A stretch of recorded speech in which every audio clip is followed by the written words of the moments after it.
आई, ओ लकार म्हणजे काय? लकार म्हणजे धातूंना जे प्रत्यय लागतात त्याला लकार म्हणतात। आता धातू म्हणजे काय, तर संस्कृतमध्ये क्रियापदांना धातू म्हणतात, म्हणजे वर्ब्स ज्याला आपण इंग्लिशमध्ये म्हणतो त्याला संस्कृतमध्ये धातू म्हणतात, मराठीमध्ये क्रियापद।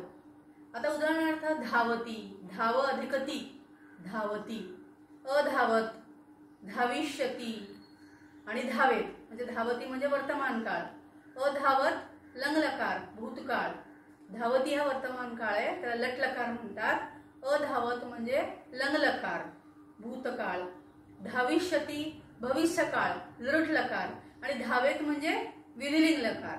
विधिलिंग लकार म्हणजे? आता विधिलिंग लकार म्हणजे आपल्या सगळ्या इच्छा, अपेक्षा, कर्तव्य, शक्यता, भविष्यकाळाचे निर्देश आणि आशीर्वाद या ज्या सगळ्या भावना आहेत त्या भावना या लकारातून व्यक्त होतात।